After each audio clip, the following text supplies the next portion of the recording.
ہم وارن کرتے ہیں پنجاب گورنمنٹ کو کہ یہ ایسی جو انہوں نے شروع کیا ہے اس کے نتائج بالکل بھی ٹھیک نہیں ہوں گے، اور ہم اس کو بالکل منطقی انجام تک پہنچائیں گے۔ لیگل فرٹرنیٹی میں اس سلسلے میں بہت زیادہ بے چینی ہے کہ یہ جو ٹرولنگ ہو رہی ہے اس کو ہم کسی صورت میں برداشت نہیں کریں گے، اور پنجاب گورنمنٹ سے یہ مطالبہ کرتے ہیں کہ وہ فوراً اس جو ٹرولنگ کر رہے ہیں یا اس سلسلے میں جو بیان بازی کر رہے ہیں، ہماری عدلیہ پہ جو انگلی اٹھا رہے ہیں، اس کو فی الفور اپنے بیانات واپس لیں اور اس میں معذرت کریں۔ گمراہ کن پروپیگنڈا گورنمنٹ آف پنجاب نے سی ایم صاحبہ کے کہنے پہ، اور آپ دیکھیں گے کہ سوشل میڈیا پہ پیڈ کنٹینٹ شروع کیے ہوئے ہیں اس ملک کی عدلیہ کے بارے میں یا اس صوبے کی عدلیہ کے بارے میں۔ سی ایم صاحبہ کا عمل، ان کے وزراء کا اور پیڈ کنٹینٹ جو یہ کر رہے ہیں گمراہ کن پروپیگنڈا عدلیہ کے خلاف، ناقابل قبول ہے، مسرت کرتے ہیں۔ ہم سمجھتے ہیں کہ یہ ساری کی ساری سازش گورنمنٹ آف پنجاب کی اور سی ایم صاحبہ کی ہے، اور سی ایم صاحبہ کو ہوش کے ناخن لینے چاہیے۔ 2025 اسی سال پنجاب گورنمنٹ نے ایک Punjab protection of immovable property of ownership کا آرڈیننس جاری کیا، جس کو پنجاب بار کونسل نے اپنی ذمہ داری محسوس کرتے ہوئے، اور جو پبلک میں عوام میں اس آرڈیننس کی وجہ سے جو بے چینی تھی، اس کے حوالے سے اور بھی درخواستیں، اور پنجاب بار کونسل نے اپنی طرف سے بھی ایک پٹیشن فائل کی جو محترمہ چیف جسٹس صاحب عالیہ نیلم صاحب کے پاس تھی، اور جنہوں نے وہاں پہ انہوں نے درست طور پر ایک آرڈر فرمایا، اس میں اسٹے آرڈر دیا، اور ساتھ میں انہوں نے کہا کہ جو یہ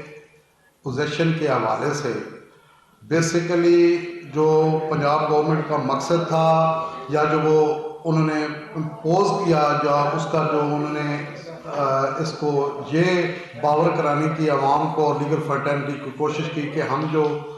قبضہ مافیا ہے اس سے چھٹکارا حاصل کرنے کے لیے غریب عوام کے سہولت کے لیے ہم یہ آرڈیننس لا رہے ہیں، لیکن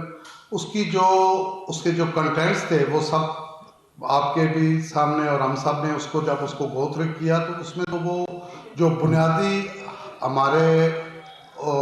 پبلک کے جو حقوق تھے انہوں نے سلب کر دیا، اور جو پروسیجر ہے اس کو بائی پاس کر کے ایک جو معاملات جوڈیشری جو پراپر فورم ہے اس سے کیسز، اس میں سیکشن یہ انسرٹ کر دی گئی کہ وہاں سے وہ اپنے وڈرا کر کے ایک ڈسٹرکٹ ریزولوشن کمیٹی بنا دی گئی، جس کو ہیڈ جو ہے وہ متعلقہ ڈسٹرکٹ کے ڈی سی صاحب جو ہے وہ کریں گے، اور ساتھ میں ڈی پی او صاحب اور کچھ اے سی ریونیو کے اور اس طرح کے لوگ اس میں ڈال دیے گئے، جو کہ ٹوٹلی ارریلیونٹ، اور اس حوالے سے جن کو they don't know about the لا کہ اس کو پروسیجر کو کیسے کرنا ہے، ایویڈنس جو ایکٹ ہے اس کو بائی پاس کر دیا گیا۔ تو اس پہ انہوں نے ایک آرڈر فرمایا بجا طور پہ، جس کو ہم سب لیگل فرٹرنیٹی اور عوام نے اپریشیٹ کیا کہ اس کو انہوں نے اسٹے آرڈر جاری کیا، اور ساتھ میں کہا کہ جن کو اس ڈسٹرکٹ ریزولوشن کمیٹی جو ہے اس کے تحت جن کو پوزیشن ان سے واگزار کروائے گئے ہیں، لیگل پوزیشن جو ان کے تھے، تو وہ انہوں نے واپس کرنے کے احکامات جاری کیے، جس کے بعد محترمہ چیف منسٹر صاحبہ نے ایک سٹیٹمنٹ، غیر ضروری سٹیٹمنٹ، اور میں سمجھتا ہوں کہ وہ سٹیٹمنٹ ایسی غیر ذمہ دارانہ تھی کہ انہوں نے ان کو کنڈیم کیا چیف جسٹس صاحب کے آرڈر کو۔ حالانکہ یہ اس میں کوئی شک نہیں ہے کہ جو پارلیمنٹ ہے جو ہے اس کا یہ رائٹ ہے، اس کو جو بھی قانون سازی ہے اس کا رائٹ ہے، لیکن اس کو دیکھنا پڑتا ہے کہ کیا وہ جو بنیادی حقوق ہیں انسانی حقوق، اس کو کیا اس کے متصادم ہے، یا وہ ایسے تو نہیں ہے جو جس کے تحت جو لوگوں کا جو رائٹس ہیں اس کو کر رہے ہیں، افیکٹ کر رہے ہیں۔ ساتھ میں وہ دیکھنا پڑتا ہے کہ کیا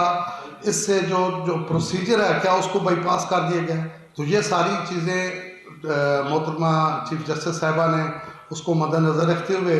اس پہ آرڈر، ایک بجا طور پہ آرڈر فرمایا، اور ہم نے ایک پٹیشن جو لیگل ہمارے پاس ریمیڈی وہی ہم نے اویل کی، لیکن ان کا جو سٹیٹمنٹ آیا اس پہ ہم نے اس کی پروز اور مذمت بھی کی۔ لیکن اس کے بعد جو ایپیسوڈ چل رہی ہے، جو ان کے منسٹر یا مشیر یا جو بھی ان کے وہ ہیں، وہ انہوں نے غیر ضروری اور غیر ذمہ دارانہ طریقے سے